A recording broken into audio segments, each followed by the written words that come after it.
Hello, this is Victor at RestoreYourMercedes.com, and this I believe will be a final part. I don't remember which part it is going to be, 19th or 20th or something like that. And this is 500E, and this is for Oscar in New York, 92 500E.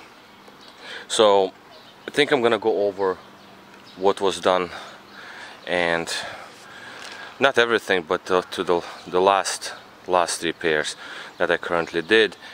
And the final repair was brake fluid flush, which I just did today, and therefore I got the big long list here of things. And also we'll want to go over about a couple of cosmetic things that were that are not critical, but it would be nice to take care of.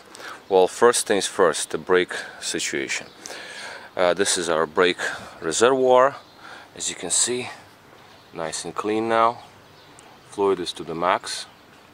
Brakes grab good, even though they are they need to be cut in. Okay, so because the car has been sitting, and obviously I don't really drive it, but as you can see, I don't know if the camera picks it up, but they need to be cut. There is lots of brake pads left, so I would think maybe just drive as is for now, cut them out and change brakes and rotors. Rotors will be needed to be replaced because they're already low.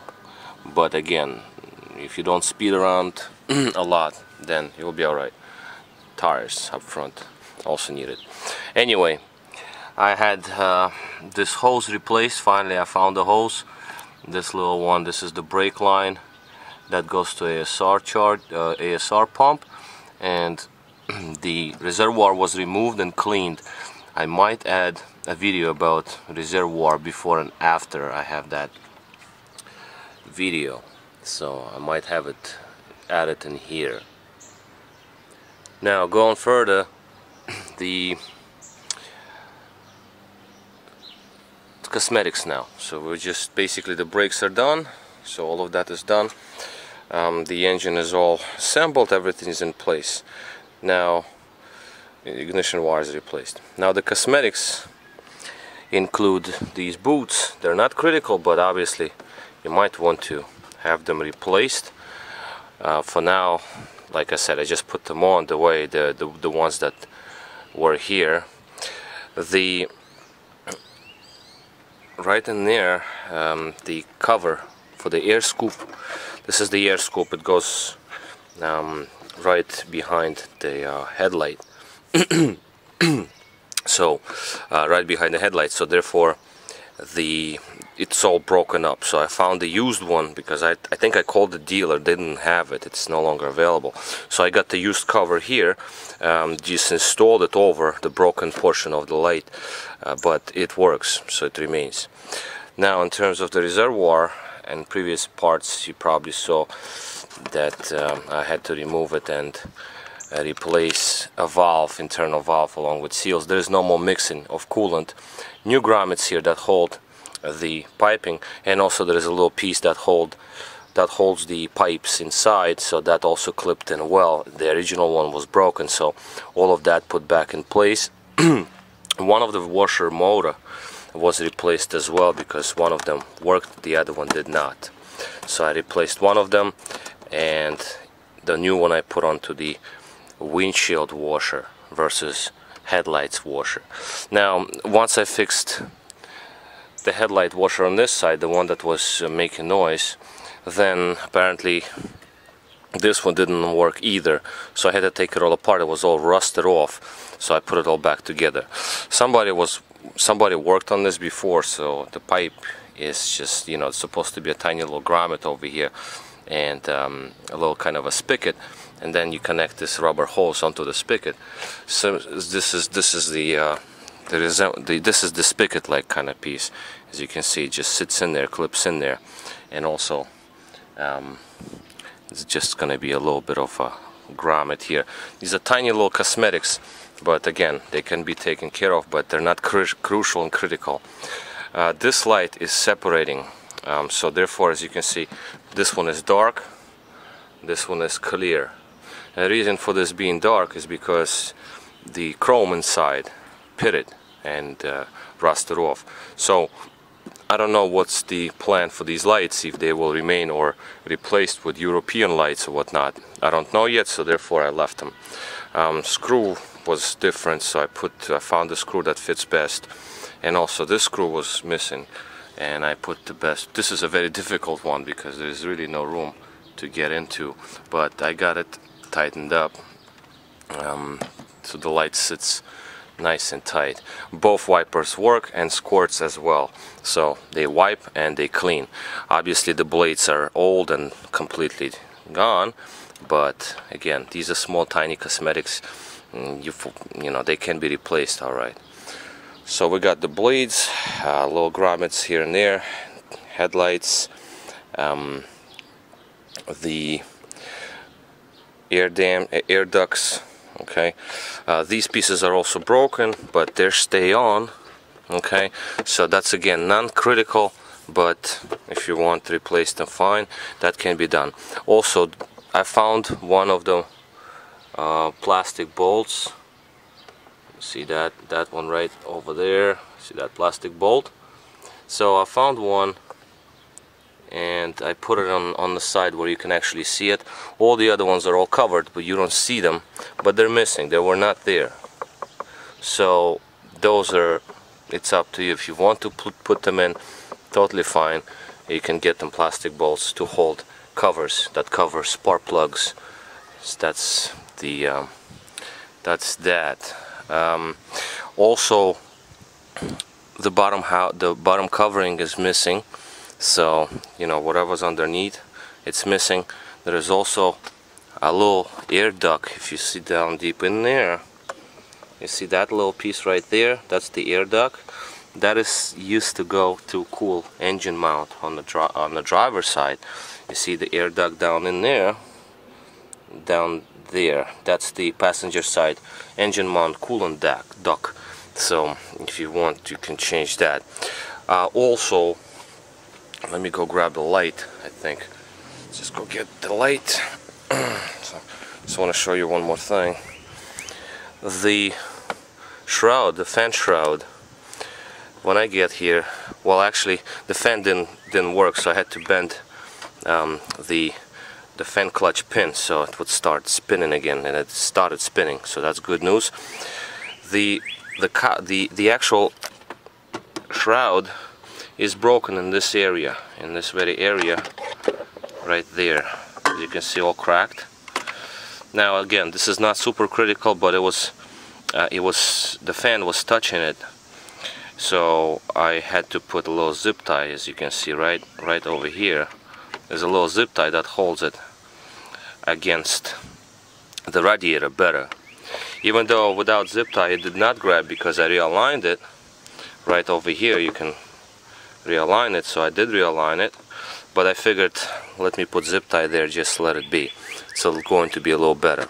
It was broken when I got there, so when I get here, so it was already broken. So unfortunately I had to do what I had to do, because this fan doesn't seem to be original. There's some lettering on the fan, as you can see, some white lettering here. I don't know what's that all about. And the covering on the fan clutch is also broken, but we still have bimetallic plate still intact, so that's gonna work, and it's just gonna be fine. Okay, right, so this is all taken care of. Hood pad, of course, you know, that has to be replaced because it's fallen off, so that's to be done. What else? So let's go inside real quick. Let's see what I have here on my list here. Let me just see if I forgot anything on my list here. Valves, yes. Cluster, remove steering wheel, grease the air scoop. Oh yeah, the reservoir seals. Okay, so there are new seals to the master cylinder, because you do not want to reuse the old ones, so I put new seals there, and a new cap. This one is new because I wanted to clean it well, so that's what I did. So I put new cap and new seals, the grommets rather, and I did the pressure bleed, so I put pressure here, and then started bleeding 1, 2, 3, 4 corners. And then I actually, before that, I did vacuum. Another thing that was very annoying to me is that buzzer noise, so I put in this chime.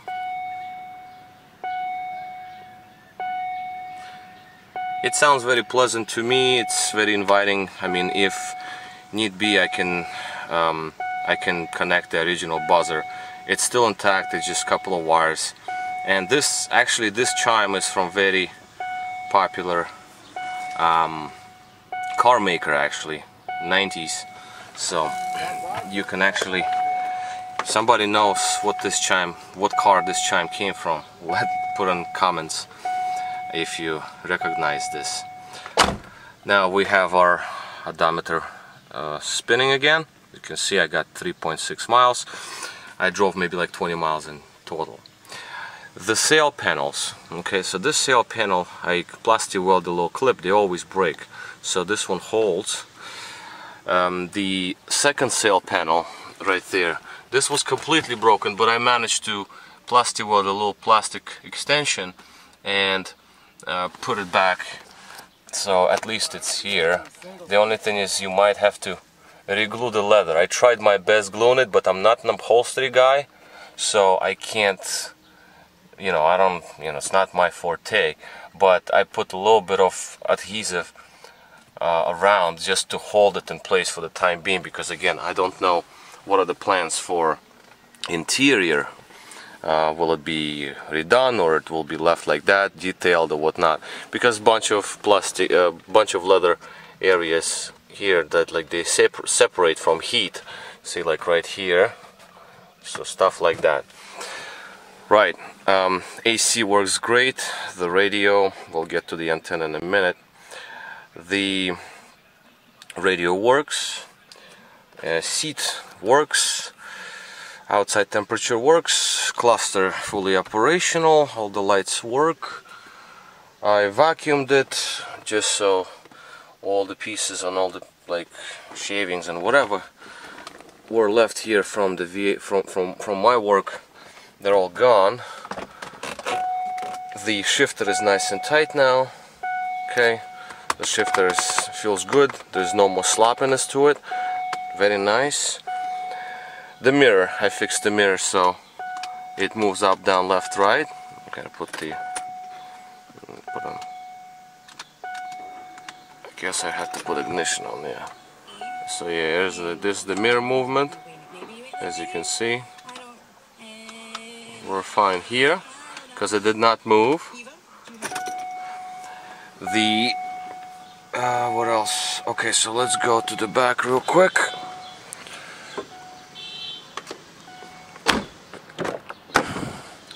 In the back there is nothing really special here. Again, some leather separation points here, as you can see. I'll try to maybe push it a little bit, remove this covering real quick and just try to push it. Here just nothing, just vacuumed. Well, obviously this leather over here separates. So there's a bunch of areas that like a headliner and such, it's because of the heat. Okay, because Texas car was very hot. So again, I don't know the plans for the interior, and therefore this is just vacuumed, and that's basically all in here. Now, the rear shade situation, by the way, the rear shade, it works, but the gears are broken inside. It does not go back in all the way. Now, if it doesn't go back in all the way, headrests will not drop by pressing the switch on the dash.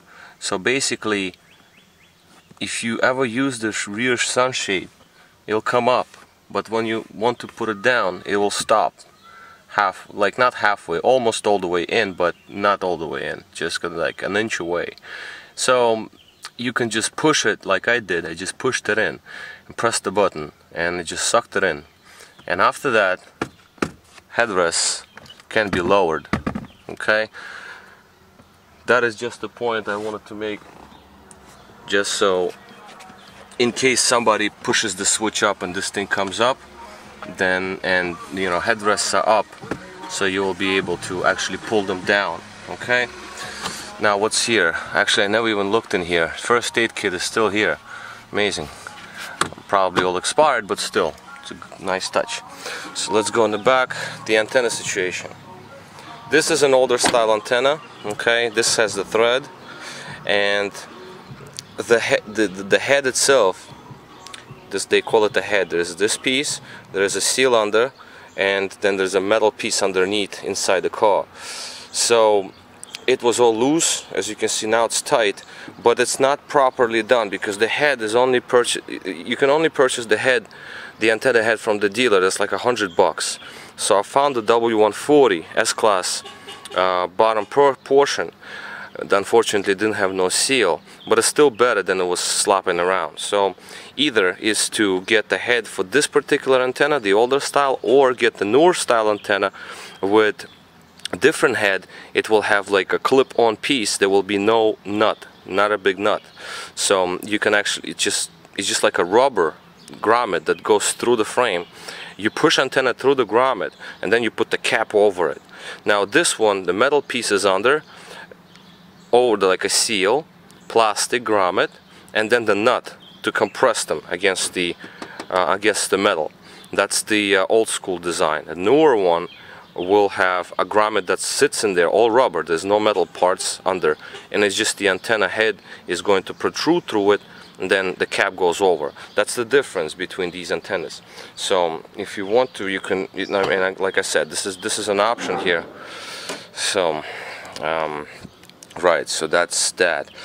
The paneling, they're a little bit deformed because again from the heat. Therefore, the springs, they just make contact in there.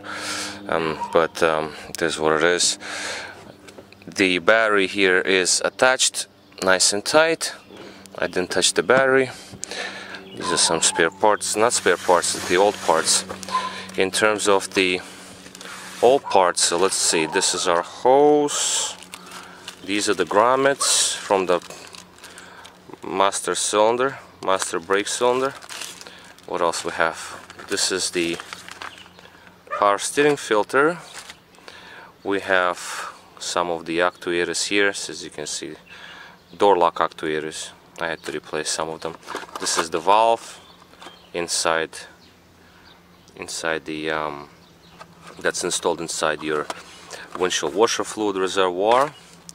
What is this? That's another actuator, door lock actuator. This is the old blow regulator. I wanted to see what's inside, so I opened it up, but as you can see it's all molded, so I couldn't fix it. Then this is our headlight switch that had to be replaced as well. This is the one of the motors for the windshield washer reservoir. The souvenir, this I found under paneling in the trunk. It's like a little golf ball. Ignition wires, of course. And what else here we have? This is used to be a smoke pump connections. I soldered them and put the actual female and male connector, the real one, a Mercedes connector, so it looks original. Ignition wires, as you can see, we had to do them. So these seem very old. These are odometer gears. Okay, so these are the gears for the odometer. So it reads again. These are old parts. I just kept them just so I keep track of things, what's done, what's not. So let's put them back in here, and then I show you a couple of things inside. This is your front license plate cover. This is the this is the cover that came with the vehicle. It just covers the access panel for the front license plate, so we replaced it with the one that accepts a license plate altogether. This is a broken headlight scoop. As you can see, this was like that. That's original. That's how dirty it was. I don't know if that floor mat was from the vehicle or not, but that's just whatever. So that's that, and we're going to I'm going to show you the inside the trunk. There's a couple of things I want to talk about. Now here in the trunk we have we have the spare wheel, of course. This is empty. Now, what's missing in the trunk is spare wheel is here. Okay, it has air in it. There's a little bit of water coming in from rains. As you can see, there's a little bit of moisture, but it's missing the actual lug nut wrench. Okay, it doesn't have it. The jack is here. The jack is here, all right, but the actual lug nut key is missing, the wrench. So to remove the lug nuts, it wasn't here to start off with, and there is no toolkit. So that's something to be purchased because you need it just in case. Now, it could have been that the seal is leaking somewhere, or the antenna also was leaking water. So again, something has to be done with the antenna head so it doesn't leak. And then whatever the water's coming, because you got a couple of seals perished here and there, not too much, but again, as you can see, there's a little bit of water here because we had some rains. It could be coming from, let's see, this is water. It could be coming from the tail light, I'm sorry, which is, I don't really see. Here, I don't see any water coming, but again, there is a little bit of water, so it would be nice to figure out where it's coming from. It's just weird, actually. It's not too much. I mean, we had very heavy rains. One prediction that I have is just maybe because all of this was filled up with leaves, it was something opened up, like there was a leaf or a stick pushing on the trunk, and the water came in. So let me put this back, and CD changer is back in place. It works, actually. There is one CD in there. I checked it out. It does work. All the paneling is back in place. All the lights work, and now it's basically that's basically all, I think. Yeah, I think I have covered everything. Yeah. One tires are, well, obviously new shrouds, there's a bunch of, front suspension parts, ball joints, struts, and all that good stuff. Wiper gear, blower regulator, blower motor itself, and right, and that's about it. I think I have covered everything. Basically now this vehicle is fully operational and runs and drives actually really nice, and I really like it. Actually, it's pretty nice, pretty cool. So I think I'll wrap this up. This is a long video, but again, this is a final video just to show that it is all operational. I have slight vacuum, that means evap system works. The cap, it could be replaced, mine as well. So that is done, and that's this door. Works great. Door locks work fine.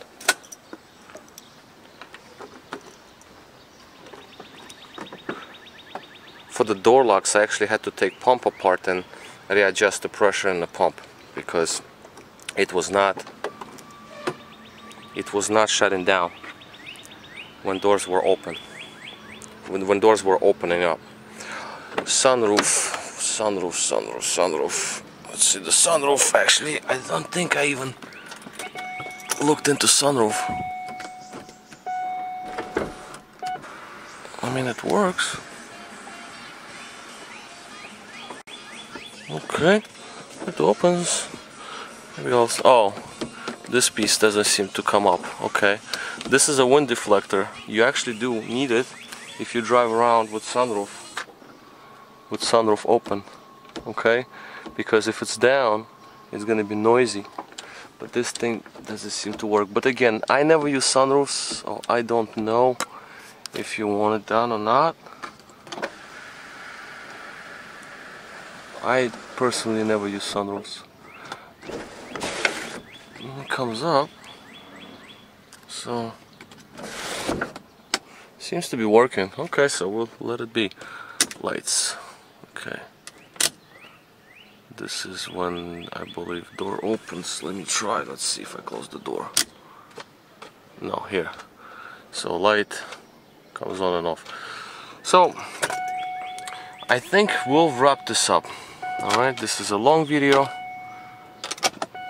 This thing is broken too, but again, yeah, this one is a little messed up. Again, everything is very dry. The car has been sitting for a long time in such a hot climate where everything dried up, and these are common to break. So just close it down and leave it be. I'll take a look at it. But this one, same pretty much here, but this one is better. This one actually holds on. Okay, so we'll let it be.